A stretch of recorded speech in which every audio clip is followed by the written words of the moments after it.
Dear students, our today's topic is electronic communication. So here we will be starting with communication system and its essential elements. Then we will define some basic terminology regarding this electronic communication. And later on we will discuss few more terms like bandwidth of transmission signals, bandwidth of transmission medium, modes of propagation. लेकिन इस chapter में जो सबसे important topic है for your competitive examinations और for your board examinations वो है modulation. So let's now begin with the first term, that is communication. By communication we mean act of faithful transmission of information. And when you transmit signal or when you transmit an information faithfully from one point to the other point or from one place to the other place, तो इसको हम बोलेंगे यहाँ पे communication. So communication, it is the act of faithful transmission of information from one place to the other place. So communication system जो है, communication system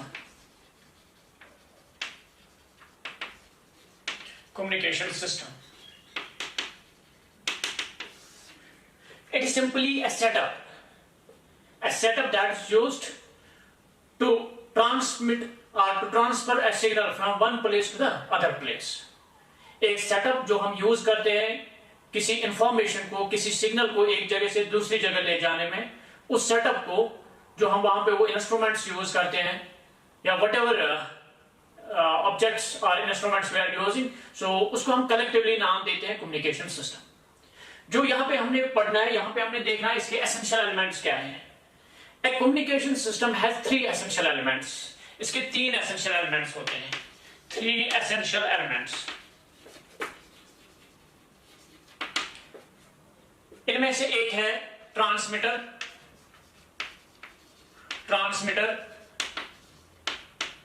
दूसरा है चैनल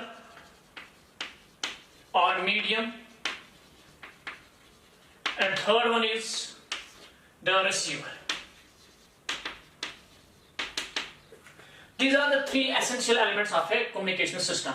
कोई भी communication system आपके पास हो जो आप यूज करते हैं इंफॉर्मेशन को एक जगह से दूसरी जगह ट्रांसफर करने में, सो उस कम्युनिकेशन सिस्टम को, उस इलेक्ट्रॉनिक कम्युनिकेशन सिस्टम के ये 3 एसेंशियल एलिमेंट्स हैं.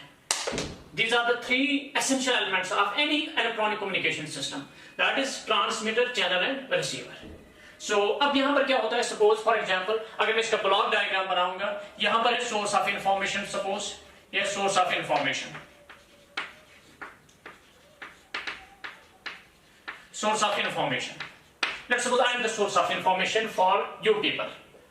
जो आप स्टूडेंट्स यहां बैठे हैं, सो आपके लिए मैं एक सोर्स ऑफ इंफॉर्मेशन हूं.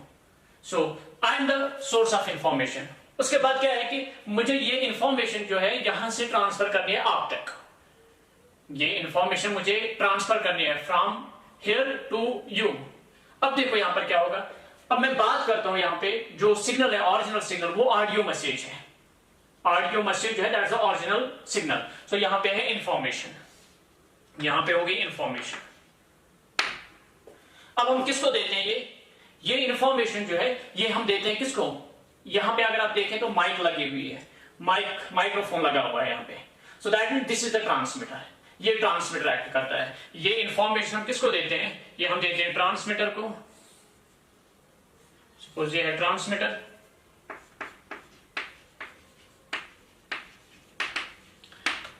अब ट्रांसमीटर क्या करता है, जो ओरिजिनल मैसेज सिग्नल थी, जो ऑडियो सिग्नल थी, ये इसको कन्वर्ट करता है किस फॉर्म में. ये इसको मे बी कभी इलेक्ट्रिकल फॉर्म में कन्वर्ट करेगा, कहीं पे ये किसी और फॉर्म में इसको कन्वर्ट करता है, जिस मोड में इसको ये इजी होगा ट्रांसफर करना from this source of information to the destination. इस सिग्नल को लेना है कहां से, सोर्स ऑफ इंफॉर्मेशन से लेना है डेस्टिनेशन तक. तो ये ट्रांसमीटर क्या करता है, इसका काम ये होता है कि ये देखता है कि किस फॉर्म में सुटेबल होगा इसको ट्रांसफर करना इस सिग्नल को. ये उसी सुटेबल फॉर्म में इसको क्या करेगा, कन्वर्ट करेगा. सो ट्रांसमीटर का काम क्या होता है, it converts the original message signal to a form suitable for transmission. So converts original message signal, converts original message signal into suitable form, इसको किसी suitable form में कन्वर्ट करता है। अब उसके बाद जब ये इसने कन्वर्ट किया है into some suitable form for transmission, तो उसके बाद यहां पर चैनल आती है, क्योंकि इसको डेस्टिनेशन तक पहुंचाना है। सो फिर कोई मीडियम होगा या कोई चैनल होगी in between. So that physical medium through which this information is taken to the receiver, ये रिसीवर तक ले जाता है इस इंफॉर्मेशन को। उस फिजिकल मीडियम को हम नाम देते हैं channel. So channel is simply a physical medium that connects transmitter and receiver. So physical medium है ये, physical medium that connects transmitter and receiver. So it may be in the form of wire, ये कभी wire की shape में हो सकता है ये चैनल, या कभी हो सकता है ऑप्टिकल फाइबर, ये ऑप्टिकल फाइबर भी हो सकता है, ये हो सकता है वायरलेस भी, लाइक फ्री स्पेस, ये फ्री स्पेस भी हो सकता है, फ्री स्पेस। So उसके बाद क्या होता है कि ये कनेक्ट करता है ट्रांसमीटर को और रिसीवर को, ये फिजिकल मीडियम, और इसको हम नाम देते हैं चैनल। अब उसके बाद सपोज ये आ गया ट्रांसमीटर जो है, ट्रांसमिटेड सिग्नल जो आएगी, ट्रांसमिटेड सिग्नल ये किसको देगा, ये यहां पर मीडियम को देगा या channel,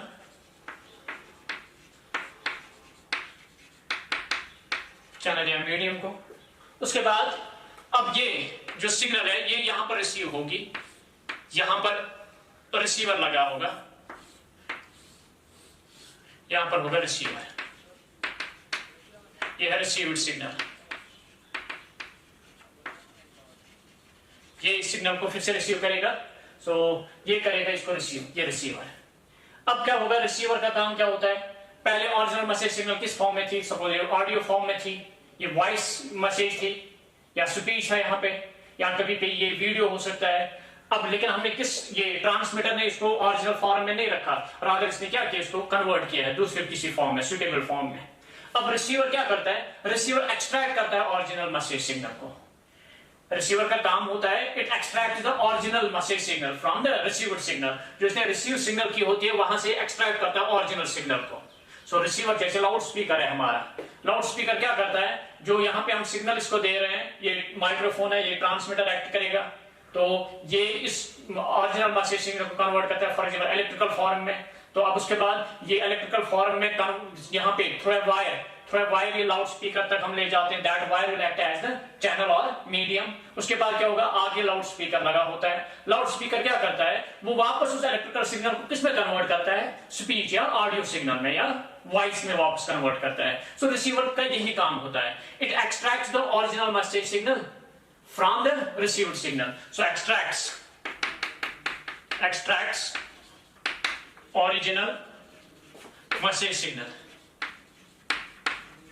from the received one, जो रिसीव किया होता है इसने उसको ये वापस करता है, वहां से एक्सट्रैक्ट करता है original message signal.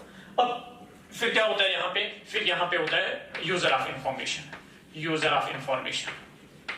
Let's suppose यहाँ पर मैं हूं सोर्स ऑफ इंफॉर्मेशन, उसके बाद ये माइक्रोफोन जो है ये क्या एक्ट करता है, ये ट्रांसमीटर एक्ट करता है, उसके बाद वायर जो है यहाँ पे ये एक्ट करता है एज चैनल और मीडियम, उसके बाद लाउड स्पीकर लगा होता है, वो लाउड स्पीकर क्या एक्ट करता है, वो रिसीवर एक्ट करता है। तो उसके बाद वो ओरिजिनल मैसेज सिग्नल जो आती है वो आप तक पहुंचती है। सो आप है यहाँ के यूजर ऑफ इंफॉर्मेशन और डेस्टिनेशन है आप। लेकिन ये जो सोर्स ऑफ इंफॉर्मेशन है या यूजर ऑफ इंफॉर्मेशन, ये इस इलेक्ट्रॉनिक कम्युनिकेशन सिस्टम के ये इसके पार्ट्स नहीं होते हैं, रादर क्या क्या होता है, ये यहाँ पे ट्रांसमीटर रिसीवर तक ये है पार्ट्स और एसेंशियल एलिमेंट्स किसके, इस इलेक्ट्रॉनिक कम्युनिकेशन सिस्टम के। कभी क्या होता है कि नॉइस इंट्रोड्यूस हो जाता है, मोस्टली नॉइस इंट्रोड्यूस हो जाता है किसमें, चैनल में, ज्यादा नॉइस इंट्रोड्यूस होता है चैनल में। So this is the block diagram for this communication system. So हमने यहाँ पे देखना था essential elements of communication system. So communication system is a setup that's used to transfer a signal from one place to the other place. Then it has essentially, every electronic communication system has essentially three elements. So the three elements are transmitter, channel and receiver. Transmitter का काम होता है it converts the original message signal to a form suitable for transmission. फिर क्या होता है channel क्या करता है, it connects the transmitter and receiver, ये ट्रांसमीटर और रिसीवर को कनेक्ट करता है and provides the path to the transmitting signal to the receiver. अब रिसीवर क्या करता है, receiver extract the original message signal from the received signal, जो ये रिसीव करता है सिग्नल वहां से ओरिजिनल एक्सट्रैक्ट करता है मैसेज, ओरिजिनल मैसेज एक्सट्रैक्ट करता है, फिर देता है किसको, यूजर ऑफ इंफॉर्मेशन को। सो ये है यहाँ पे ब्लॉक डायग्राम, ये है ब्लॉक डायग्राम किसके लिए, कम्युनिकेशन सिस्टम के लिए। Now we are here some basic terms, लेकिन उससे पहले यहाँ पे मैं मोड्स ऑफ कम्युनिकेशन दूं। So there are essentially two modes of communication. First one it is point to point mode of communication.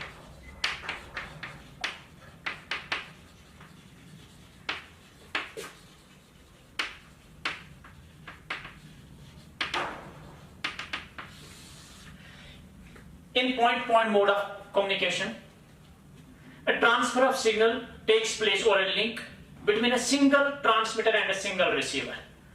So transmission of information takes place or a link between single transmitter and single receiver. For example, like telephone, वहां पे जो transmission होता है information का, एक होता है जो let's suppose I am dialling a number, तो नंबर में डायल करता हूं, let's suppose I am a transmitter, so यहां से इंफॉर्मेशन निकलती है, तो वहां पे उसका एक ही सिंगल रिसीवर होता है, वो कॉल एक पर्टिकुलर फ्रीक्वेंसी या एक पर्टिकुलर नंबर पे जाते हैं और वहां पे वो रिसीव करते हैं। So this mode of communication takes place between a single transmitter and single receiver. This mode of communication, wherein the transmission of signal takes place over a link between a single transmitter and single receiver, this is called point-to-point mode of communication. इसमें example है telephone की, telephone अगर आप example देना चाहेंगे।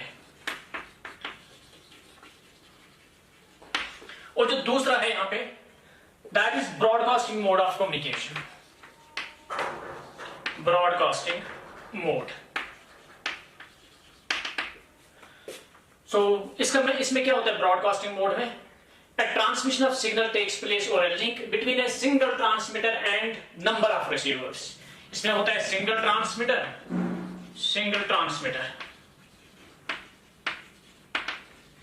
but large number of receivers.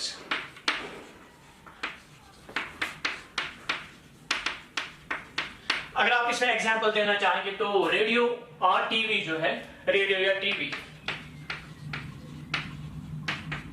वो होता है ब्रॉडकास्टिंग मोड ऑफ कम्युनिकेशन। वहां पे क्या होता है, फॉर एग्जांपल कोई पर्टिकुलर रेडियो स्टेशन है, तो वहां पे एक सिंगल ट्रांसमीटर लगा होता है, एक सिंगल ट्रांसमीटर है वहां पे, और रिसीवर्स उसके बहुत ज्यादा होते हैं। या टीवी में आप देखें कोई चैनल लीजिए आप, उसमें एक सिंगल ट्रांसमीटर होता है, लेकिन रिसीवर्स आप देखते हैं कितने होते हैं वहां पे। So this mode of communication, this is called as broadcasting mode of communication. So in broadcasting mode of communication, transmission of signal takes place over a link between a single transmitter but large number of receivers.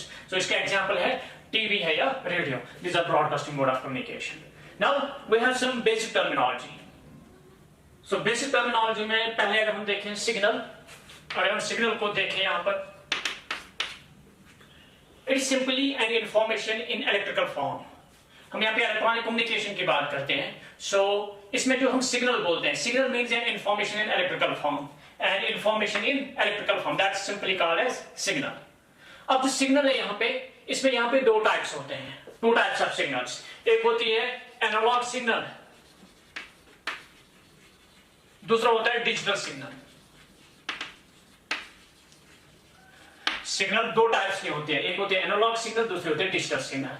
Analogue signal क्या होते हैं, ये continuous function of time होती है। Let's suppose ये ऐसे continuous function of time, जैसे sine wave से आप इसको रिप्रेजेंट करेंगे या कोसाइन वेव से आप इसको रिप्रेजेंट करेंगे। सो लेकिन जो डिजिटल सिग्नल है, डिजिटल सिग्नल में ये डिस्क्रीट फंक्शन ऑफ टाइम होता है, यानी डिसकंटिन्यूअस फंक्शन ऑफ टाइम। इसमें खाली दो ही वैल्यूज होते हैं, it has only to values, low level and high level, low level and high level, low level and high level. ये है डिजिटल सिग्नल। डिजिटल सिग्नल को हम यहाँ पे एक रेक्टेंगुलर पल्स से रिप्रेजेंट करते हैं। जो एनालॉग सिग्नल है इसको हम साइन वेव और कोसाइन फंक्शन से रिप्रेजेंट करते हैं, साइन और कोसाइन फंक्शन। डिजिटल सिग्नल में दो ही वैल्यूज है, एक है low that is 0 and high level that is 1। Low level that is 0, high level that is 1। ये है डिजिटल सिग्नल, ये है analogue signal. So analogue signal continuous function of time है, it is single valued function, लेकिन जो digital signal it's a discontinuous function of time. So it can be represented by a sine or cosine wave, it is represented by a rectangular pulse as shown here। अगर आप देखना चाहेंगे analogue signal कहाँ पे use होती है, जो radio है या टीवी है उनमें हम एनालॉग सिग्नल्स यूज करते हैं। रेडियो या टीवी जो सिग्नल्स यूज करते हैं those use this analogue signals. लेकिन अगर आप देखना चाहें जो आप फैक्स करते हो, ईमेल करते हो या प्रिंटिंग वगैरह करते हो, वो डिजिटल सिग्नल्स होती है। सो डिजिटल सिग्नल्स, यहाँ पे डिजिटल सिग्नल में यहाँ पे आप एग्जाम्पल ले सकते हो, fax, email, printing extra. So असल में जो डिजिटल सिग्नल है, ये जो रेक्टेंगुलर पल्स है, it is formed by superposition of sine waves और cosine waves. So digital signal और this pulse, rectangular pulse, it is formed by the superposition of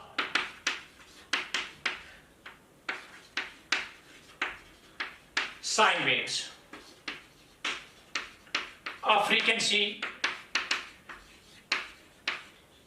nu, that's 1 nu naught, 2 nu naught, 3 nu naught, so on and so forth, 4 nu naught, 5 nu naught, 6 nu naught, 7 nu naught, 8 nu naught, so on and so forth।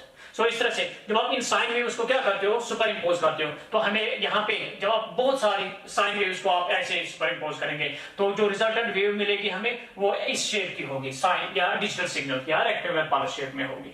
So a digital signal is formed of the superposition of sine waves of frequency nu naught, 2 nu naught, 3 nu naught, 4 nu naught, up to 100 nu naught, 1000 nu naught, 1001 nu naught, 10,000 nu naught, so on and so forth। So इसमें इसको हम nu naught को बोलते हैं fundamental, फिर इसको हम नाम देते हैं फर्स्ट हार्मोनिक, इसको हम नाम देते हैं second harmonic, so on and so forth। So एक डिजिटल सिग्नल कैसे हम बनाते हैं? Digital signal is formed by the superposition of sine waves of frequencies nu naught, 2 nu naught, 3 nu naught, 4 nu naught, so on and so forth। So अब ये हो गया signal. उसके बाद है नॉइस, दूसरी टर्म जो आती है नॉइस आती है।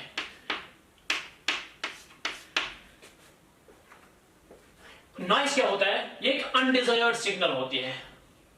अनडिजायर्ड सिग्नल ये क्या करता है? It tends to disturb the transmission and processing of information. Noise is simply an unwanted signal, undesired signal which tends to disturb the transmission and processing of information। For example noise हम ऐसे बोल सकते हैं कि एक unwanted signal होती है। Let me give an example. लोग क्लास में बैठे होते हैं तो आप शोर मचाते हो, तो जब आप शोर मचाते हैं उसके दो ही पर्पस होते हैं, either to disturb the teacher, अपने टीचर को डिस्टर्ब करना, यानी उस वक्त जो ट्रांसमिशन ऑफ सिग्नल होती है, या तो आप उस ट्रांसमिशन को आप वहां पे डिस्टर्ब करना चाहते हैं, या आप क्या करना चाहते हैं, फिर उस आपके अगल बगल में जो आपके फ्रेंड्स होते हैं आप उनको सुनने नहीं देते हो वो इंफॉर्मेशन, यानी उस प्रोसेसिंग में जो वो इंफॉर्मेशन लेते फिर उसको प्रोसेस करते हैं, वो अंडरस्टैंड करते, आप उनको भी डिस्टर्ब करते हो। सो यही यहाँ पे नॉइस का भी रहता है। नॉइस में ही एक अनवांटेड सिग्नल होती है, अनडिजायर्ड सिग्नल होती है, that tends to disturb the transmission and processing of information. So this is noise. Then we have here bandwidth.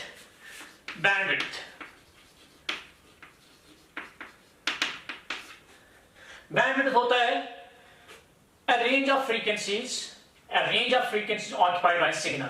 जैसे फॉर एग्जांपल जब मैं यहाँ पे बात कर रहा होता हूँ या अभी जो मैं लेक्चर डिलीवर करता हूँ, जब मैं यहाँ पे बोलता हूँ I am not speaking in one frequency, single frequency. यहाँ सिंगल फ्रीक्वेंसी सिंगल फ्रीक्वेंसी में बात नहीं करते हैं, रादर जब मैं बात कर रहा होता हूँ इसमें maybe it may having frequencies 20 hertz to 20 kilohertz, या 300 हर्ट्ज टू सपोज 3100 हर्ट्ज, ऐसे। तो इसमें ये सारी बीच की फ्रीक्वेंसीज पॉसिबल है। सो जो ये फ्रीक्वेंसी रेंज ऑफ ऑक्युपाई करता है एक सिग्नल, ये range of frequencies occupied by the signal, this is called as bandwidth, this is called as bandwidth. और समटाइम्स क्या होता है कि आपके पास एक पर्टिकुलर इंस्ट्रूमेंट होता है या कोई डिवाइस होता है, उसमें लिखा होता है कि इसकी बैंडविड्थ ये है। बैंडविड्थ मींस आप उसमें ये रेंज ऑफ फ्रीक्वेंसीज आप उसमें ऑपरेट कर सकते हैं।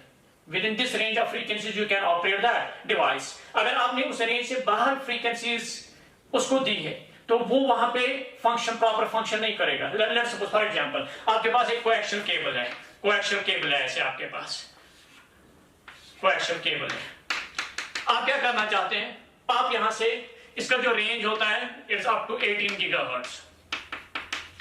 अप टू गीगाहर्ट्ज आप इसके थ्रू कोई भी फ्रीक्वेंसी आप ट्रांसमिट कर सकते हो, यहां से आप ट्रांसफर कर सकते हो अप टू 18 गीगाहर्ट्ज। लेकिन अब क्या होता है, फॉर एग्जांपल आपके पास जो सिग्नल थी उसकी फ्रीक्वेंसी थी 20 गीगाहर्ट्ज या उसकी फ्रीक्वेंसी थी सपोज 30 गीगाहर्ट्ज। ये फ्रीक्वेंसी जो है you can not transmit these frequencies through this coaxial cable. इस कोएक्शियल केबल के थ्रू आप ये फ्रीक्वेंसी ट्रांसफर नहीं कर सकते हो आप। सो दैट मींस ये इसके रेंज में नहीं आती है। इसका रेंज क्या है, it can operate up to 18 gigahertz. 18 gigahertz तक ऑपरेट हो सकता है ये डिवाइस या ये इंस्ट्रूमेंट। सो ये इसका बैंडविड्थ आ गया। सो अब बैंडविड्थ हम सिंपली बोलेंगे बैंडविड्थ ऑफ फ्रीक्वेंसी भी होता है, बैंडविड्थ ऑफ मीडियम भी होता है। सपोज अगर बैंडविड्थ ऑफ सिग्नल है that means a band of frequency is occupied buy signal.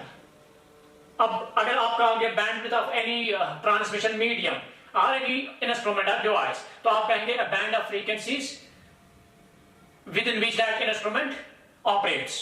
A band of frequencies, a range of frequencies within which an equipment or any medium or any device operates. That is bandwidth. इसके बाद है यहाँ पे एक term attenuation. Attenuation. Attenuation क्या होता है? It is simply the loss of strength, the loss of strength or amplitude of a signal. For example, आपके पास सिग्नल जो थी इनिशियली इसका ऐसे ये इसका एम्पलीट्यूड था, इतना बड़ा एम्पलीट्यूड था इसका, यहां से यहां तक ये इसका एम्पलीट्यूड था। लेकिन सपोज आपने इसको ट्रांसफर किया from one place to the other place, तो बीच में क्या हो जाता है, यहां पर इसकी स्ट्रेंथ जो है इसका एम्पलीट्यूड कंटिन्यूअसली लॉस हो जाता है। उसके बाद आप क्या देखते हो, इसका या कितना ही एम्पलीट्यूड आ गया, ऐसे इसका एम्पलीट्यूड कम होता जा रहा है, ये कम होता जा रहा है। So this the loss of strength or decrease in amplitude of the signal, this is called as attenuation. इसको हम बोलते हैं attenuation. अब इसका रिवर्स आता है amplification. Amplification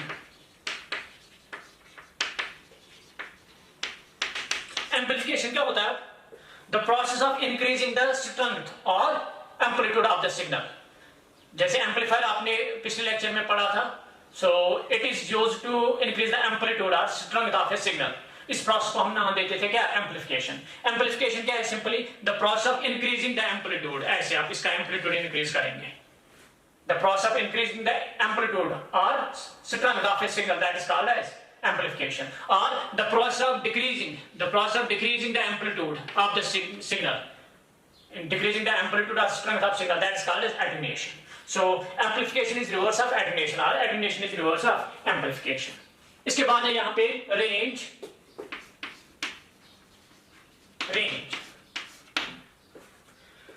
Range is the distance between the transmitter and the receiver, or between the transmitter and the destination, within which or up to which the strength of signal of good strength be received. For example, मैं यहाँ पे बात कर रहा हूँ, this speech और ये voice जो है कहां तक ये पहुंचेगी, कहां तक ये रिसीव हो सकती है, that is called the range of the signal. वो इस सिग्नल का रेंज आ जाएगा। अगर आप उससे दूर जाएंगे, you will not be able to hear my voice properly. आप प्रॉपर्ली मेरी वॉइस जो है इसको सुन नहीं पाएंगे। So that means you are out of range. The maximum distance up to which signal of good strength be received, जहां तक आप इस सिग्नल को रिसीव करेंगे तो उस डिस्टेंस को हम नाम देते हैं क्या, range. So the distance between the transmitter and the destination up to which signal of good strength will be received, that is called as a range. अब इसके बाद है रिपीटर।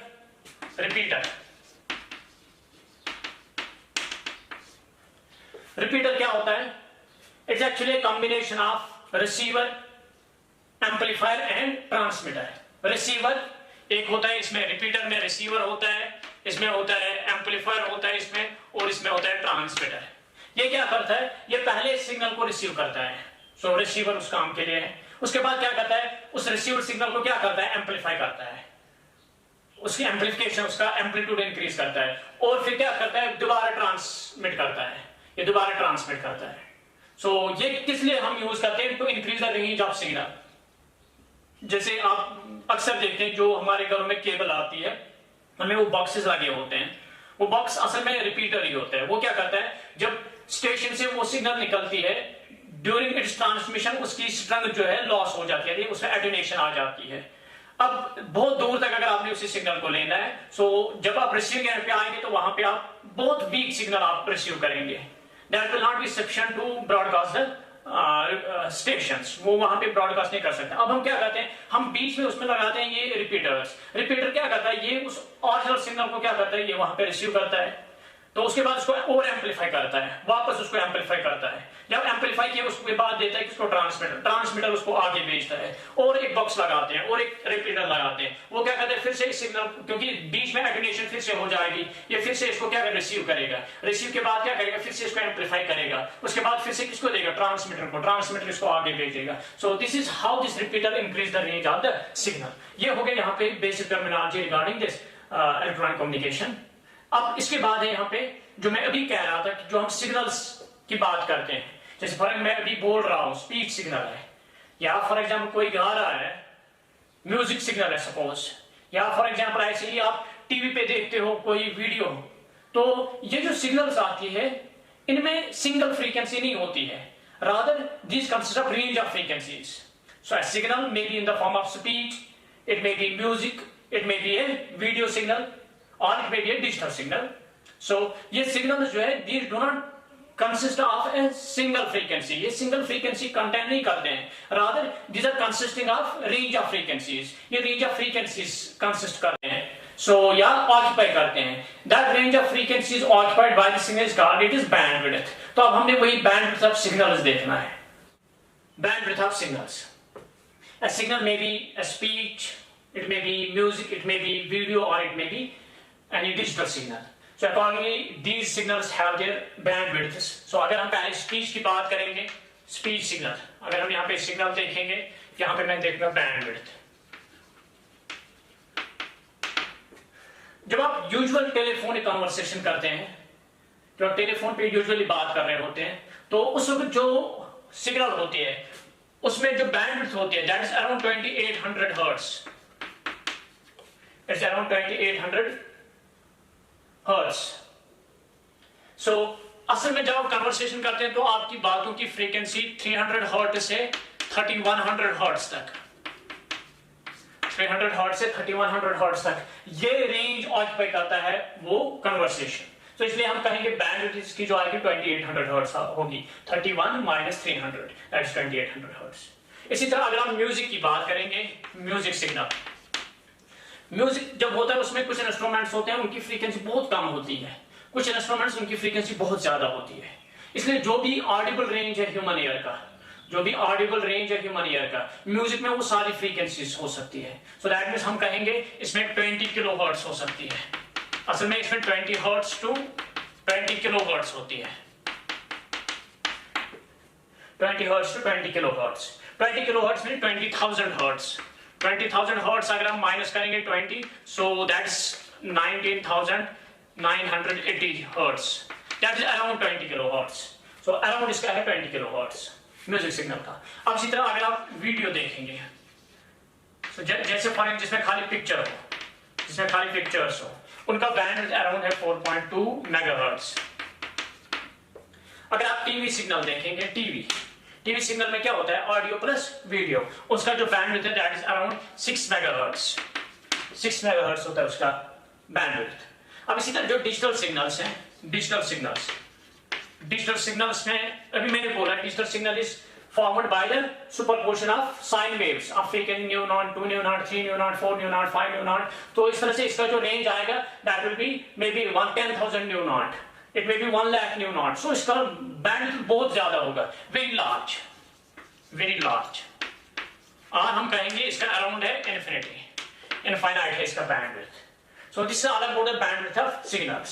अब इन सिग्नल्स के लिए जो हम मीडियम यूज करते हैं, we can use a coaxial cable, हम ऑप्टिकल फाइबर्स यूज करते हैं या फ्री स्पेस यूज करते हैं, तो उनकी भी अपनी उनका भी एक रेंज होता है। With in that range of frequency आप उन मीडिया और उन चैनल्स को आप क्या ऑपरेट कर सकते हो। अब हम वही देखेंगे bandwidth of transmission medium, bandwidth of transmission medium.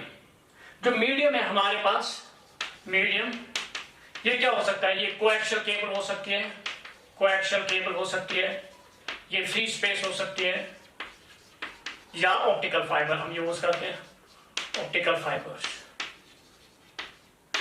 सो जो इनकी बैंडविड्थ है, bandwidth,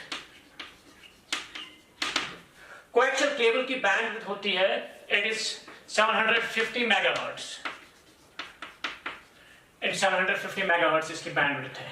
but you can operate it only up to 18 gigahertz. ये अगर आप 18 गीगाहर्ट्ज तक आपकी मैसेज ओरिजिनल सिग्नल की जो फ्रीक्वेंसी है, अगर वो 18 गीगाहर्ट्ज से कम है तो आप उस सिग्नल को ट्रांसफर कर सकते हैं थ्रू कोएक्सियल केबल। और कोएक्सियल केबल कितना रेंज ऑक्यूपाई करता है फ्रीक्वेंसीज का? A single coaxial cable can occupy a range of 750 megahertz.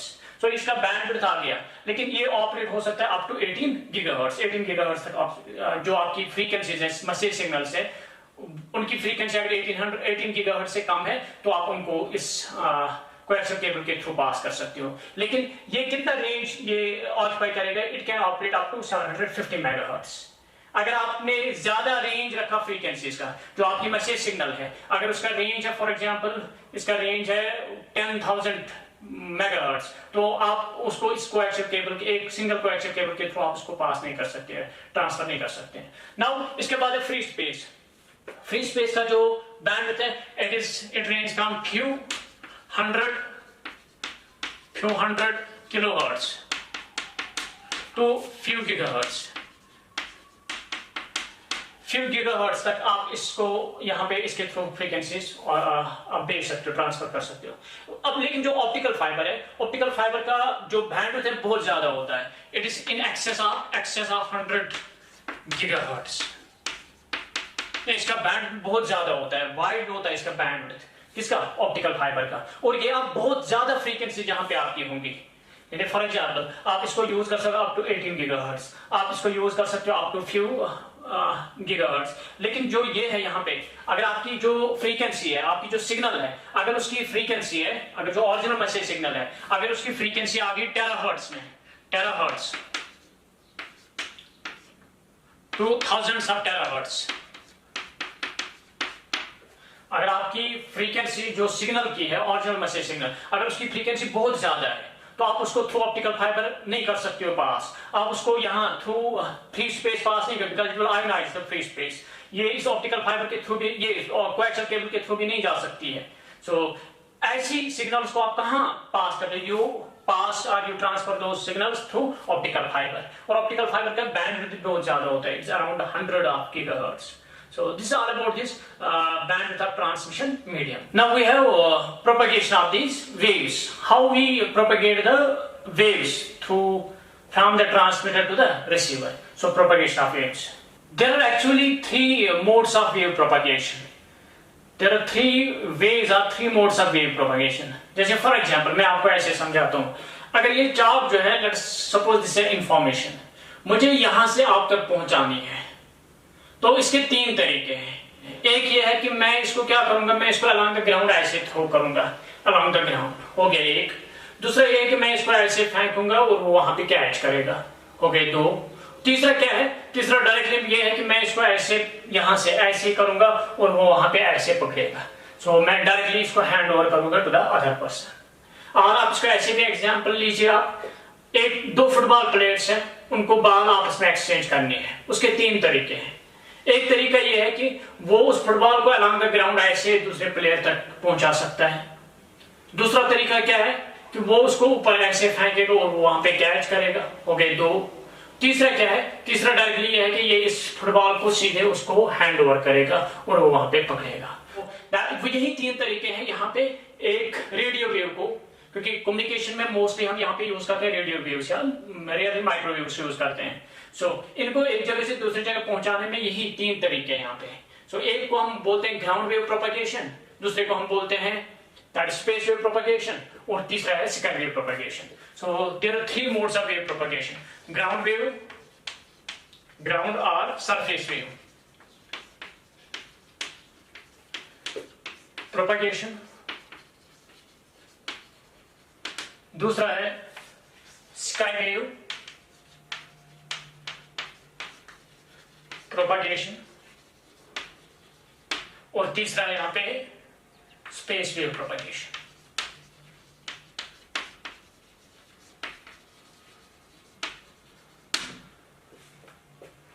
So before starting this ground and this space wave propagation, मैं पहले यहाँ पे जो रेडियो वेव हमारा होता है उसको मैं यहाँ पे कैटेगराइज करता हूँ into different frequency bands. For example एक फ्रीक्वेंसी बैंड होता है यहाँ पे 30 किलोहर्ट्ज टू 300 किलोहर्ट्ज.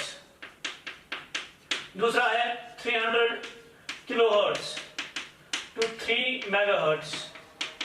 तीसरा है 3 मेगाहर्ट्ज टू 30 मेगाहर्ट्ज. एक है 30 मेगाहर्ट्ज टू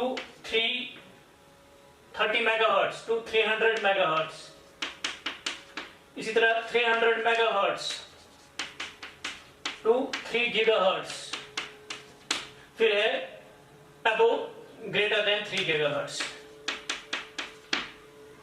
ये डिफरेंट रेंज में मैंने डिवाइड किया यहाँ पे इन रेडियो वेव्स और माइक्रोवेव्स को. ये रेडियो वेव्स का रीजन जो आता है 30 किलोहर्ट्ज से 3 गीगाहर्ट्ज तक रेडियो वेव्स आती हैं.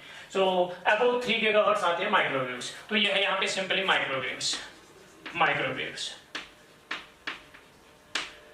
इसको हम नाम देते हैं यहाँ पे लो फ्रीक्वेंसी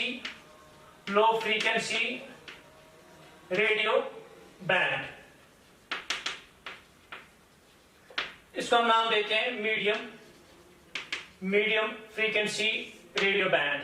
इसको हम नाम देते हैं हाई फ्रीक्वेंसी रेडियो बैंड. इसको हम नाम देते हैं very high frequency radio band. इसको हम नाम देते हैं ultra high frequency radio band. तो इन बैंड्स में हम यहाँ पे डिवाइड करते हैं इस रेडियो वेव रीजन को. रेडियो वेव रीजन को जो 30 किलोहर्ट्ज से अप्रोक्सीमेटली 3 गीगाहर्ट्ज तक आता है, इसको मैंने यहाँ पे डिवाइड किया इनटू डिफरेंट बैंड्स. एक आता है 30 किलोहर्ट्ज से 300 किलोहर्ट्ज, इसको हम बोलते हैं लो फ्रीक्वेंसी रेडियो बैंड. फिर आता है 300 किलोहर्ट्ज से 3 मेगाहर्ट्ज तक, इसको हम बोलते हैं मीडियम फ्रीक्वेंसी रेडियो बैंड. फिर आता है 3 मेगाहर्ट्ज से 30 मेगाहर्ट्ज, इसको हम बोलते हैं हाई फ्रीक्वेंसी रेडियो बैंड. फिर आता है 30 मेगाहर्ट्ज से 300 मेगाहर्ट्ज, इसको हम नाम देते हैं very high frequency radio band. फिर आता है 300 मेगाहर्ट्ज से 3 गीगाहर्ट्ज तक, इसको हम नाम देते हैं ultra high frequency radio band. So जो ग्रेटर देन 3 मेगाहर्ट्ज आती है, गीगाहर्ट्ज आती है, इसको हम नाम देते हैं, ये सिंपली माइक्रोवेव रीजन में आता है. सो नाउ अब यहाँ पर जो ये मैं यहाँ पे वापस आ रहा हूँ कि मोड्स ऑफ वेव प्रोपगेशन. सो मैंने बोला इसमें 3 मोड्स है, ग्राउंड और surface wave propagation, sky wave propagation and space wave propagation. Let's now start with ground और surface wave propagation.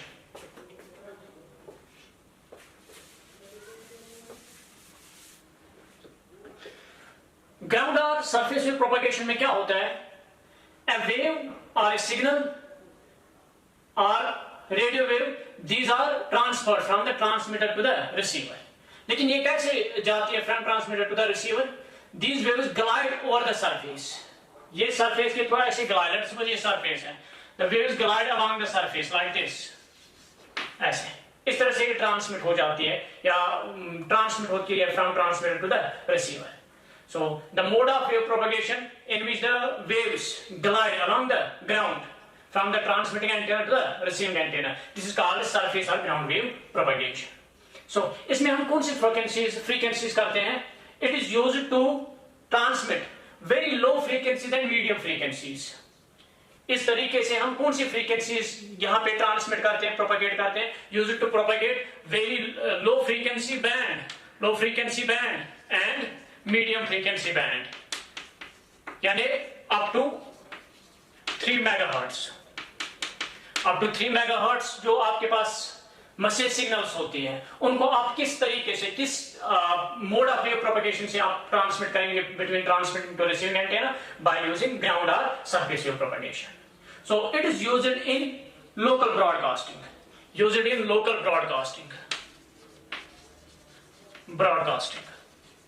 Like for example, जो AM ब्रॉडकास्टिंग सर्विसेज होती है, ब्रॉडकास्टिंग सर्विसेज जैसे फॉर एग्जाम्पल जो आपका रेडियो कश्मीर है, वो हम प्रोपगेट करते हैं बाय सरफेस और ग्राउंड वेव प्रोपगेशन से. सो बिकॉज वो हम लोकल ब्रॉडकास्टिंग होता है वहां पे, या जो एएम रेडियो ब्रॉडकास्टिंग स्टेशन होता है, बैंड होता है, एएम ब्रॉडकास्टिंग सर्विस जो होती है, उसमें हम यूज करते हैं क्या, ground of surface wave propagation. अब इसमें जो एंटीना की रिक्वायरमेंट होती है, जो लेंथ ऑफ एंटीना होनी चाहिए, the length of antenna it should be approximately comparable to wavelength, comparable to wavelength. Length of antenna should be comparable to wavelength, और minimum at least ये होना चाहिए λ/4। λ/4 से कम अगर आपने रखा है एंटेना का साइज या length, that is not acceptable here. So इसीलिए आपने देखा होगा जो हमने यहाँ पे रेडियो कश्मीर का जो ट्रांसमिटिंग एंटेना है वो हमने यहाँ पर इस शंकराचार्य पे रखा हुआ है, क्योंकि शंकराचार्य की हाइट ऑलरेडी इसको थोड़ा वहां पे एज देता है, फिर उसके बाद आपने वहां पे ट्रांसमीटर रखा हुआ है। सो दैट मींस जो एंटेना की हाइट होनी चाहिए it should be comparable to the wavelength of the signal, जो आपने सिग्नल ट्रांसमिट करनी है उसके कंपेरेबल होना चाहिए length of the antenna. So this is the this ground wave surface wave propagation. अब यहाँ पे जो सिग्नल आती है, सिग्नल का जो रेंज है that depends on two factors. Range of signal depends on two factors, एक तो फ्रीक्वेंसी पे, दूसरा पावर पे, power of antenna and frequency of signal. अब देखो अगर फ्रीक्वेंसी आपकी ज्यादा है, अगर ज्यादा फ्रीक्वेंसी है तो ये क्या करेगा, ये ऐसे ग्लाइड करता है along the ground with the result ये जल्दी जल्दी एटेन्यूएट हो जाएगी। दिस विल एटेन्यूएट, अगर आपकी फ्रीक्वेंसी ज्यादा है तो यहाँ पर ज्यादा करंट आ जाएगा ग्राउंड में, विद द रिजल्ट यहाँ पर ये जल्दी एटेन्यूएट हो जाएगी, it will die out. So अगर आप हाई फ्रीक्वेंसी रखेंगे इसमें ग्राउंड वेव में, that will die out very early, that means its range will be very small. इसलिए हम यहाँ पे यूज करते हैं खाली कौन सी फ्रीक्वेंसी, लो फ्रीक्वेंसी और मीडियम फ्रीक्वेंसीज। सो विद अगर ज्यादा, if the frequency of signal is increased, the range of the signal decreases। यहाँ पे इस सिग्नल का रेंज डिक्रीज हो जाता है विद इंक्रीजिंग फ्रीक्वेंसी। अब जो पावर है, अब जितना एंटेना का पावर होगा उतना ज्यादा रेंज होगा। More the power of antenna more will be the range. तो ये दो चीजें जो है ये डिटरमाइन करते हैं range of the signal, that is frequency of signal and power of transmitting antenna. Higher frequencies के लिए यहाँ पे रेंज क्या होगा, कम, क्योंकि वहां पे वो जल्दी एटेन्यूएट हो जाएंगी when they is glide along the surface. So with the result, we are using only low frequency and medium frequencies for propagation using this ground or surface wave mode. अब जो पावर है, जितना power है transmitting antenna का ज्यादा होगा उतना range किसका, इस सिग्नल का ज्यादा बढ़ेगा। जैसे आप नॉर्मली एक बल्ब रखें आप, जितना बल्ब का पावर ज्यादा होगा दूर तक लाइट जाएगी। So this is the similar case with the antennas, जितना एंटेना का पावर ज्यादा आएगा उतना उसका रेंज भी बढ़ेगा। So this all about this surface और ground wave propagation. So ground of surface wave propagation में क्या होता है, in this mode the waves glide along the surface, along the earth's surface. So it is used for the propagation of low frequencies and medium frequencies, that is up to 3 megahertz. It is used in AM broadcasting services, that is local broadcasting में use होता है। So इसमें क्या होता है, जो antenna की length होनी चाहिए, the length of antenna should be comparable to wavelength, और at least it should be λ/4, उससे कम acceptable नहीं है। So जो यहाँ पर इसका रेंज है, that range depends on frequency of signal and power of the transmitting antenna। जितनी ज्यादा फ्रीक्वेंसी होगी रेंज कम होगा, the signal will attenuate more। So जितना ज्यादा पावर होगा ट्रांसमिटिंग एंटेना का उतना ज्यादा रेंज होगा सिग्नल का। नाउ ये हो गया सरफेस वेव प्रोपगेशन। अब है यहाँ पे दूसरा, that is sky wave propagation. Sky wave propagation, sky wave propagation में क्या होता है कि जो सिग्नल है, signal is received after reflection from the ionosphere. For example ये यहाँ पे ट्रांसमिटिंग एंटेना, ये यहाँ पे रिसीविंग एंटेना। यहाँ पर क्या होता है, ये ट्रांसमिटिंग एंटेना सिग्नल को भेजता है ऐसे ऊपर। सो ये एटमॉस्फेयर है, इज एटमॉस्फेयर। सो एटमॉस्फेयर में डिफरेंट लेयर्स होते हैं और डिफरेंट डेंसिटीज। सो अब यहाँ पर क्या होता है, जो ही ये सिग्नल आयोनोस्फीयर तक, आयोनोस्फीयर से रिफ्लेक्ट होके आ जाती है और ये पहुंचते हैं कहाँ पे, ये रिसीविंग एंटेना पे पहुंचती है। So in sky wave mode of propagation the signal is received after reflection from the ionosphere. In sky wave propagation, the signal is received after reflection from the ionosphere. ये reflection, this is similar to TIR in light. जो TIR होता है light में, total internal reflection of light जो होता है, this is similar to that. वैसे यहाँ पर ये वेव जो है रेडियो वेव, ये यहाँ पे रिफ्लेक्ट होकर आ जाते हैं कहाँ से, आयोनोस्फीयर से। So, अब इसको हम कहाँ पे यूज करते हैं, it is used for propagation of signals having range of frequencies between 3 megahertz to 30 megahertz। यानी जो हाई फ्रीक्वेंसी है आपके पास, हाई फ्रीक्वेंसी बैंड जो है आपके पास, the high frequency band is propagated using this sky wave mode of propagation. Sky wave में हम कौन सी सिग्नल्स को प्रोपेगेट करते हैं? High frequency, that is having frequency between 3 megahertz to 30 megahertz. अब अगर आपने 30 मेगाहर्ट्ज से ज्यादा फ्रीक्वेंसी रखी है, अगर आप 30 मेगाहर्ट्ज से ज्यादा फ्रीक्वेंसी रखते हैं तो वो क्या करता है? दैट पेनिट्रेट्स द आयोनोस्फीयर, वो आयोनोस्फीयर को पेनिट्रेट करता है और चला जाता है आउटर स्पेस में, और उसके बाद वो कभी वापस नहीं आ जाती वो signal.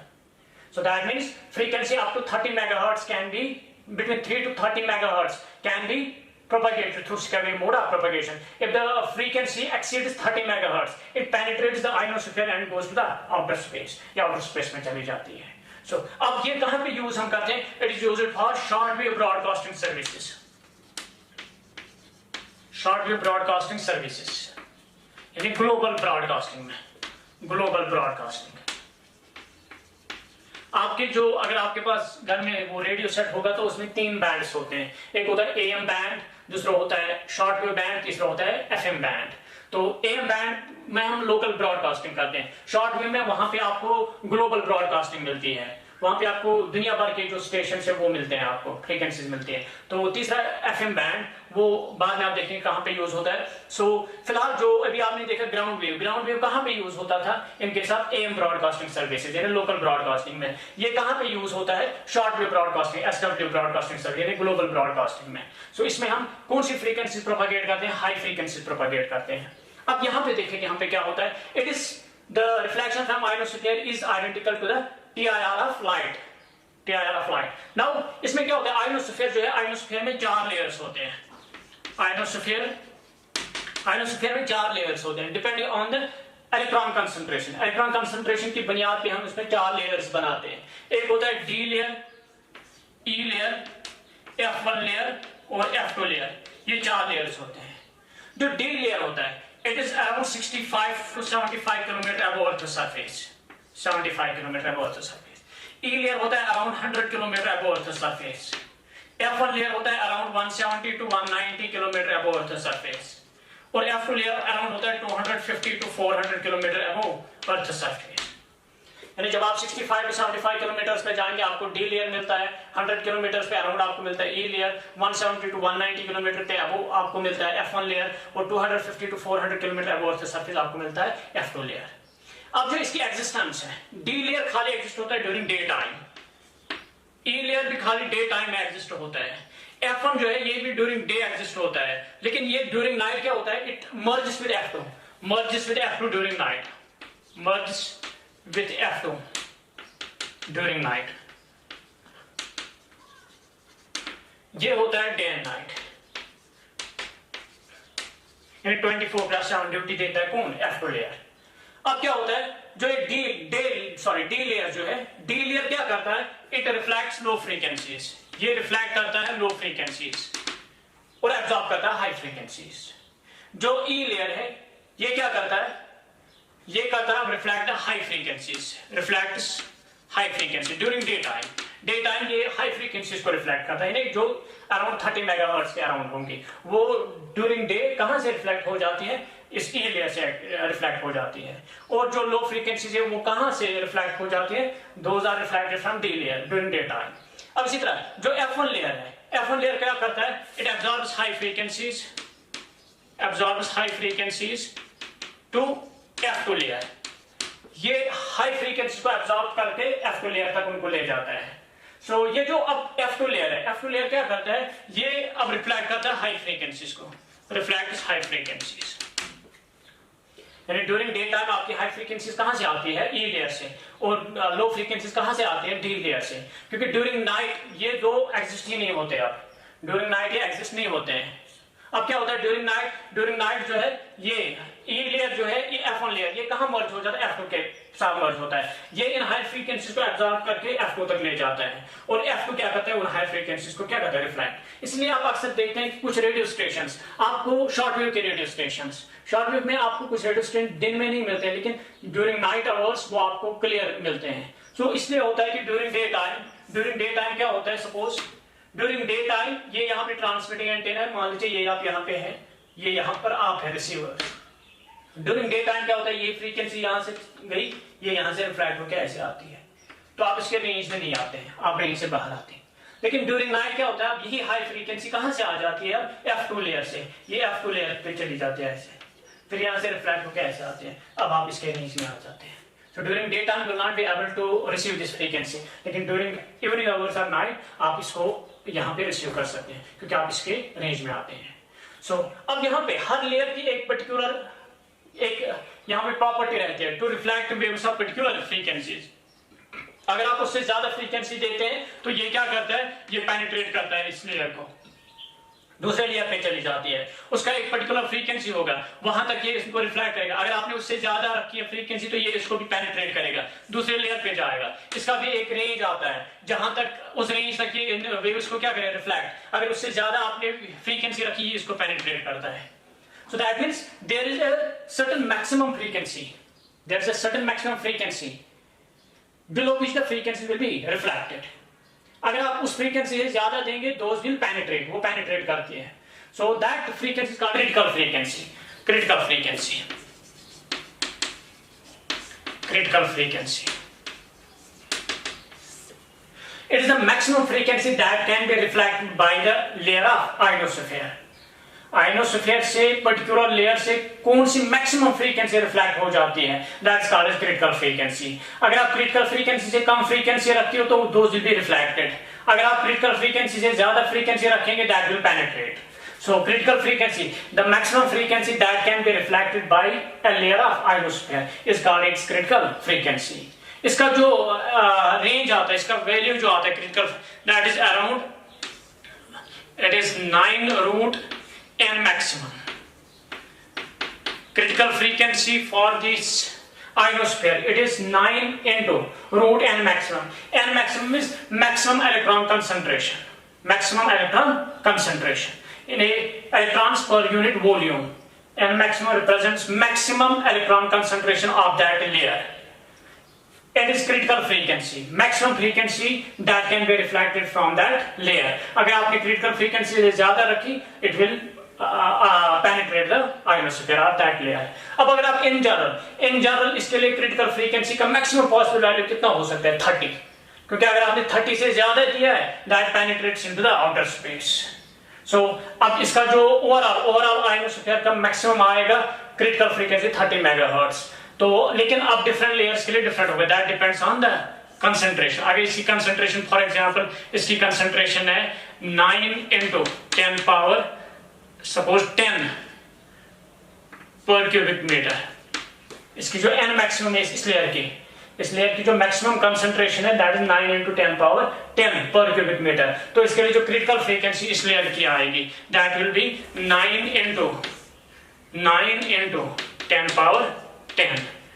So it will be equal to 9 आएगा रूट से बाहर 3, 9 3 27 into 10 power 10 रूट से बाहर आएगा 10 power 5 हर्ट्ज और 2.7 मेगाहर्ट्ज इसकी आएगी यहाँ पे क्रिटिकल फ्रीक्वेंसी. इसी तरह हर लेयर के लिए यहाँ पे आएगा अपना critical frequency.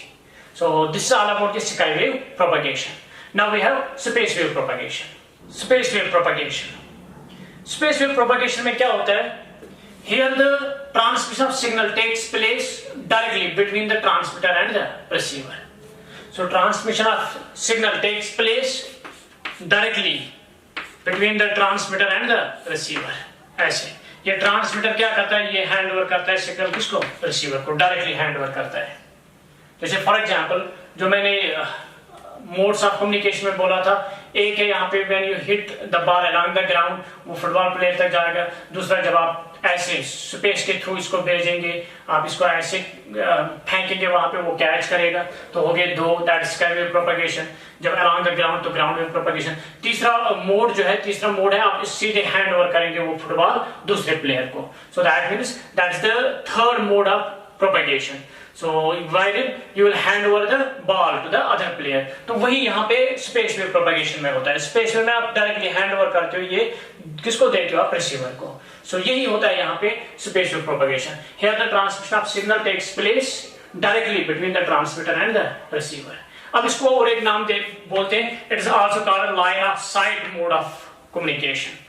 Line of sight में जब ये आएगा तभी तो ये इसको हैंड ओवर कर सकता है सिग्नल. तो इसमें हम कहां पे यूज करते हैं? It is used in satellites, satellites में ये यूज होता है, टीवी ट्रांसमिशन में ये यूज होता है, ये माइक्रोवेव लिंक्स में यूज होता है. So these use this space wave propagation. Satellites use space wave propagation. TV it uses space wave propagation. Microwave links these use space wave propagation. इसी तरह अगर आप इसमें देखेंगे, it is used for the propagation of these frequencies, very high frequencies, ultra high frequencies and microwaves. So it is used for the propagation of above 30 megahertz. Above 30 megahertz जो आपने frequencies propagate करने, उनको आप किस mode से propagate कर सकते हो? Bye space wave mode of propagation. So now इसमें जो एंटीना की रिक्वायरमेंट होती है, एक एंटीना होता है यहाँ पे, उस एंटीना का आपने देखना है रेंज कितना आएगा, रेंज ऑफ एंटीना कितना होगा. सपोज तो रेंज ऑफ एंटीना मैं यहाँ पे ले लूंगा.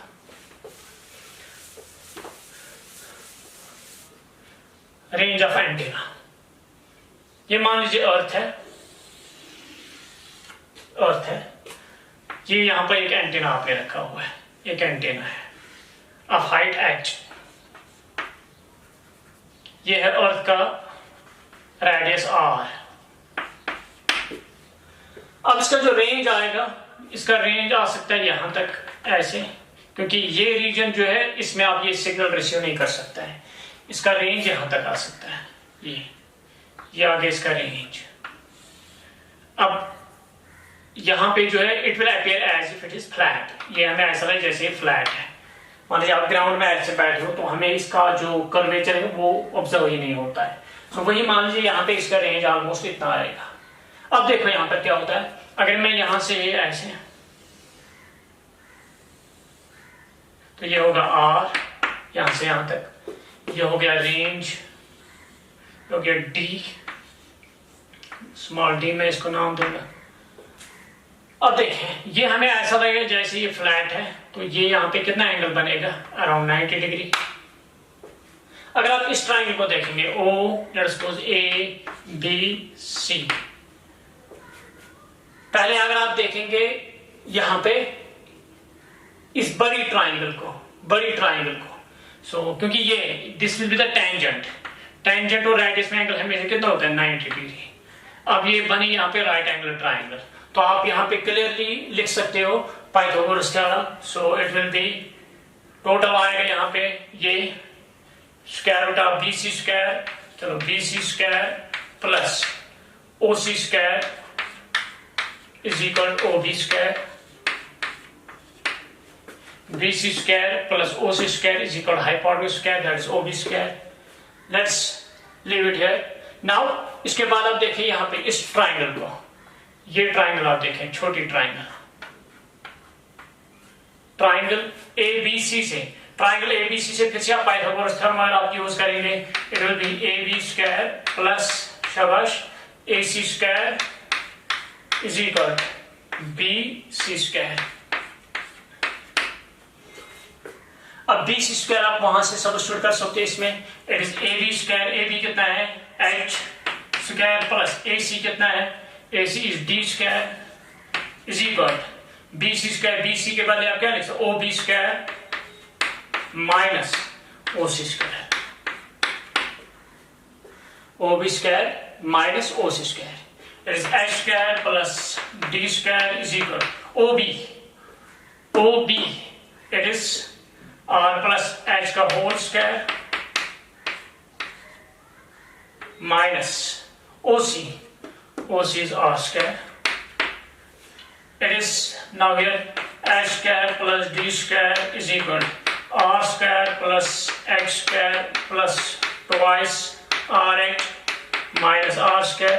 ये मैंने A plus B का होल स्क्वायर लिया, A square plus B square plus twice AB plus R square minus R square cancels, H square cancels, तो D जो आएगा it will be root twice RH. H is height of the transmitting antenna. H is antenna की height. H. So this is the range of this antenna in case of space wave propagation. So this is all about this modes of wave propagation. Next lecture होगा वहां पे modulation, it's need और amplitude modulation हमने देखना है वहां पे। सो वो हम नेक्स्ट लेक्चर में करेंगे। थैंक्स।